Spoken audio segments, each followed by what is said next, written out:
Welcome to Dishing Up Nutrition's Ask a Nutritionist podcast, brought to you by Nutrition, Weight, and Wellness. I am Brittany Vincent, a registered and licensed dietitian, and we are thrilled to be celebrating 20 years on air discussing the connection between what you eat and how you feel while sharing practical, real-life solutions for healthier living through balanced nutrition.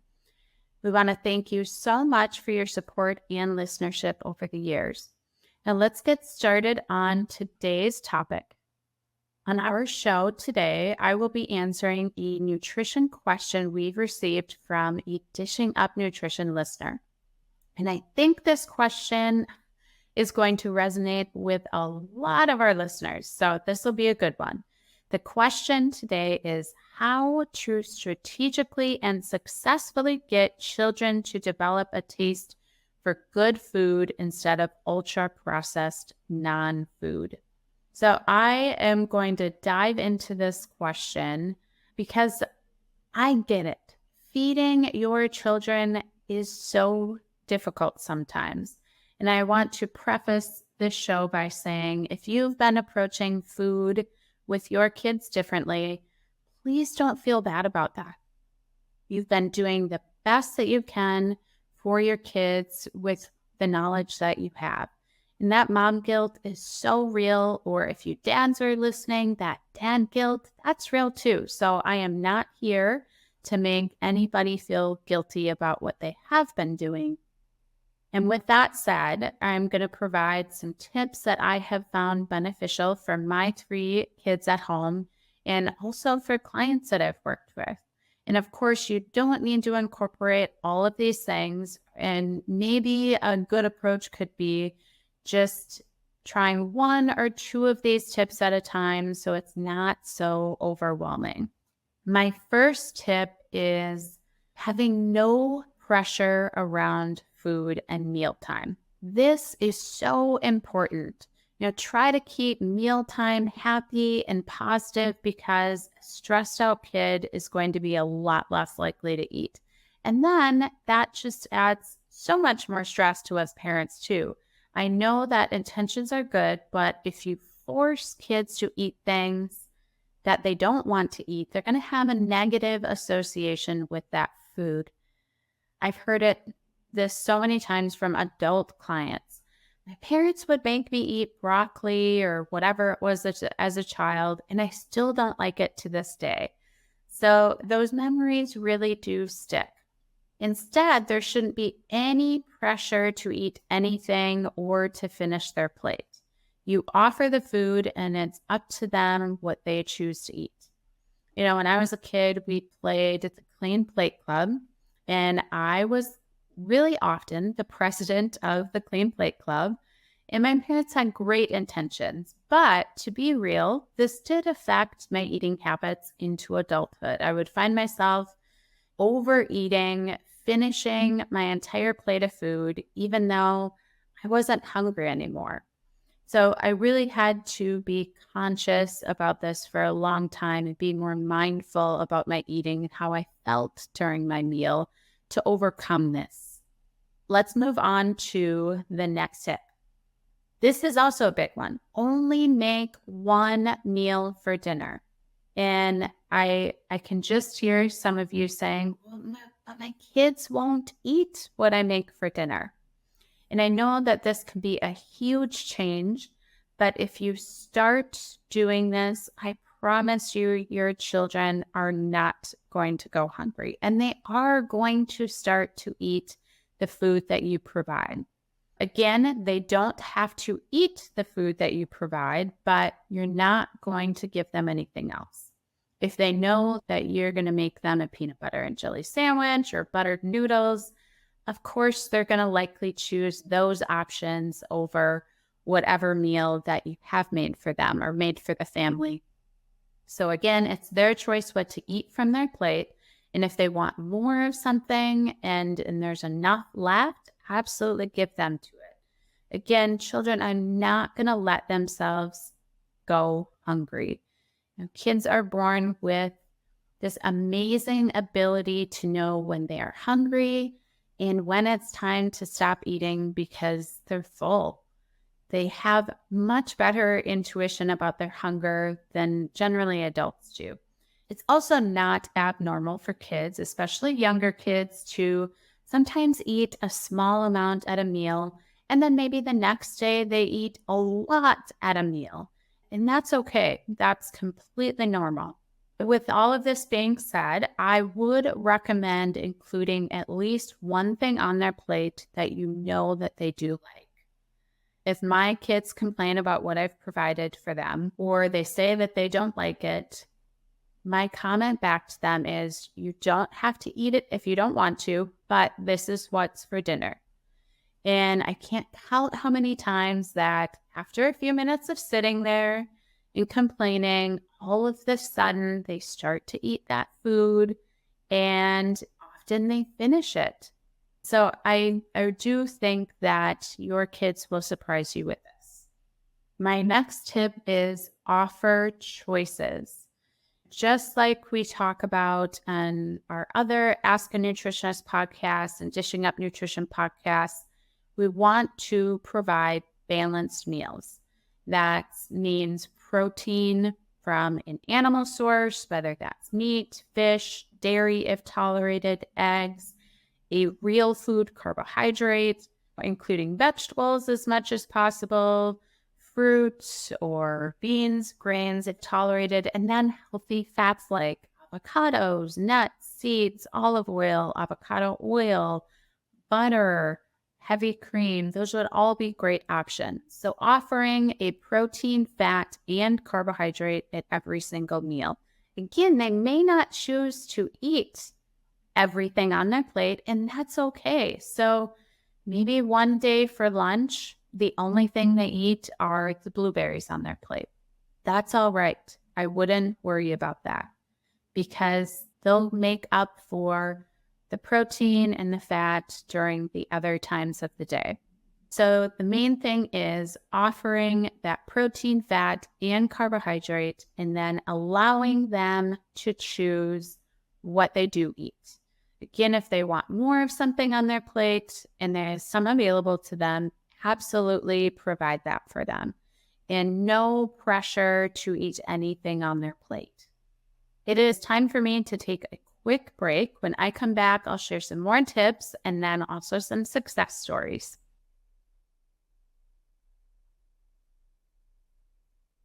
Welcome back. My next tip about how to get children to eat more real food is to explore a variety of foods.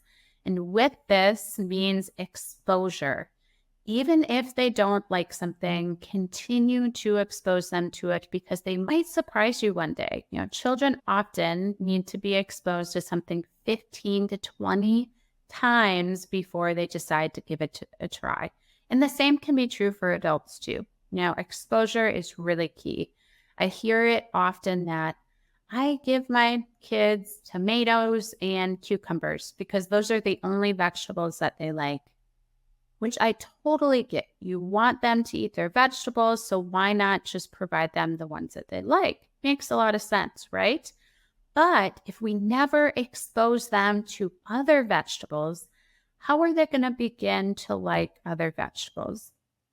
And this has happened with my kids many, many times. They say they don't like it, but I keep offering it on their plate.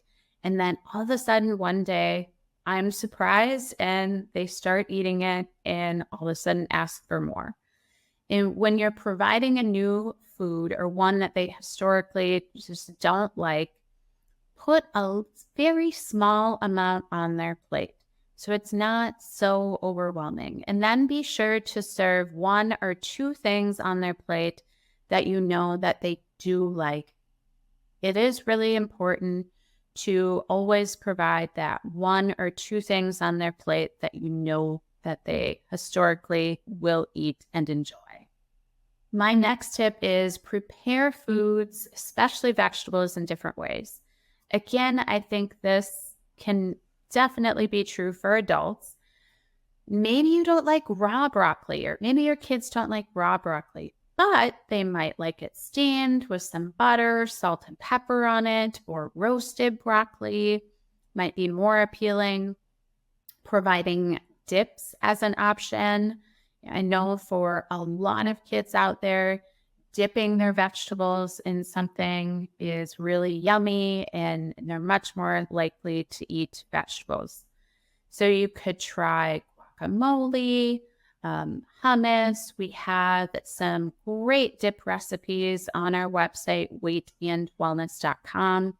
Instead of using mayonnaise or sour cream as your base, you could use some Greek yogurt, full fat, plain, or cottage cheese as the base if your child struggles to get protein in, because that Greek yogurt, cottage cheese would be a great source of protein.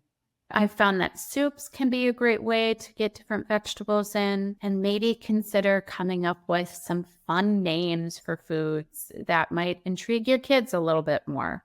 If I saute cabbage at home, I will call them cabbage noodles because they are kind of a similar texture to noodles. And by calling them cabbage noodles, it's a lot more appealing to my kids than just saying it's sauteed cabbage. So things like that might be helpful as well. My next tip is try not to allow a different snack soon after mealtime.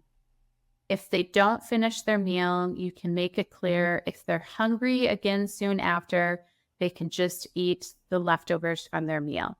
I mean, kids are snaky. They may figure out pretty quickly that they could choose not to eat their meal if they don't really want to, and then ask for a snack maybe a half an hour later. And if that happens in my house, I say you can have your leftover breakfast or whatever meal it is if you're hungry right now. Or if you don't want to eat that, you can wait until the next mealtime or snack time. And again, more times than not, they will just choose to eat the rest of their meal that they didn't finish. My next tip is involve your children. This is so helpful. Get them involved in grocery shopping, go to the farmer's market with them. They could help you cook. You can get kid-safe knives. They could help you chop vegetables. And when they are involved in this, they feel so proud and they're much more likely to eat that food or maybe try different foods. I will always ask my kids when I'm making the grocery list if there's anything they want. And if I take them to the grocery store, I'll let them pick out a food. And oftentimes it's a new fruit or vegetable, or maybe something that we haven't had in a while. And then they get so excited to eat it when we get home. That is a big one. As much as you can involve your kids in the preparation, the decisions about what the meals and snacks are going to be, you're going to find that your kids are more likely to eat the foods provided. Another helpful tip is you can talk about food in a way to motivate them. And this is more helpful for older kids or teenagers. Let's say they're motivated by athletic performance, or they complain about being tired during the day at school. But you can talk about food in a way that these are the foods that are going to fuel you to give you better energy during your practice and your games. Or have you noticed that when you eat the lunch that I pack for you, you have better energy at school versus eating the school lunch? It's just asking those questions, talking about food in that way, whatever is going to motivate your child or teenager, that can also be super helpful. And then once they're able to make those connections of how food makes them feel, that's going to make a big difference in the foods that they choose. When I speak about this, I try to avoid saying bad foods, but I might phrase something like pizza is not going to provide you as much energy as eating meat and a sweet potato. Explaining the why behind some of this for some kids just makes it click a little bit more and is motivating to make some different choices. The beauty of this approach is that you're feeding your kids what you're eating, more or less. So it really simplifies meal planning, cooking, and this will set your kids up for healthier eating habits into adulthood. Now, I want to provide just a couple success stories with this. I've talked about my own kids and how well this approach has worked for them, but I've also had a lot of clients who have brought these practices into their home after being a client at Nutrition Weight and Wellness with their kids. And especially older kids, they might complain at first because this is maybe different than what you have done at home historically. But over time, the parents tell me they start to eat foods that they historically wouldn't eat. And then they again start to make connections to how food is making them feel. Kids are so intuitive with their bodies. So I think that you will be surprised at the connections that they make on their own. I will never forget this client that I had years ago. He was 5 years old. And when I first met with him, he was only eating mostly pureed foods. He had sensory processing disorders. So textures were a really big struggle with food. He also had a lot of digestive symptoms like constipation and stomach aches. So his mom took on some of these tips that I've shared with you today. And honestly, I was so shocked by how quickly he started to eat more real foods, less processed foods. And then he was eating foods in their original state without pureeing them. He also started to, on his own, tell his mom what foods would give him stomach aches and what wouldn't. So he was eating a lot more real foods in the end, much less processed food, and his gut health was improving dramatically. So that was a huge success story. I was so happy to hear that feedback from his mom and him too. He would tell me about all the new foods that he started to like. Let's do a little recap. Again, the original question was how to strategically and successfully get children to develop a taste for good food instead of ultra-processed non-food.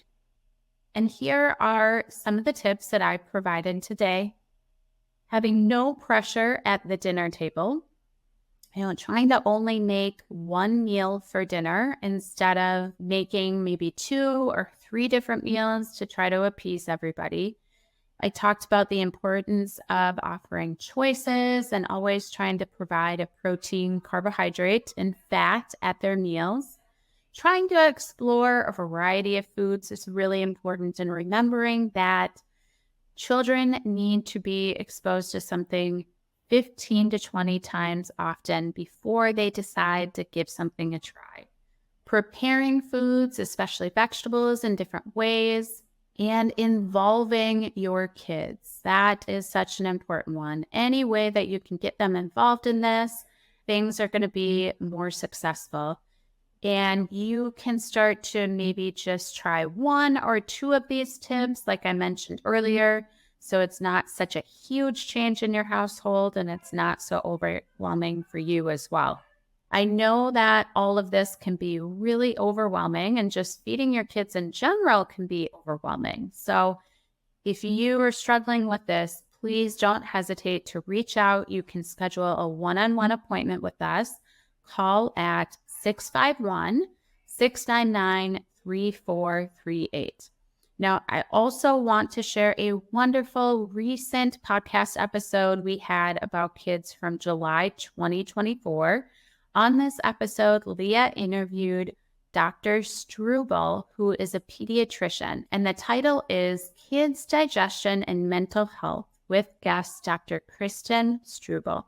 I would highly encourage you to check this one out too. I want to thank you so much for listening to Dishing Up Nutrition's Ask the Nutritionist today. If you found this episode helpful, please be sure to leave us a rating or review on your favorite podcast app so we can help even more people discover the connection between what they eat and how they feel. If you have a nutrition question you would like us to answer, we invite you to join our private Dishing Up Nutrition Facebook community by searching Dishing Up Nutrition on Facebook. So once you're a member, you can join the conversation. And if you have a question, you can just ask us or call us at 952-641-5233 to leave your question in our Dishing Up Nutrition voicemail box. Either way, please don't be shy. If you have a question, just let us know, and we look forward to hearing from you.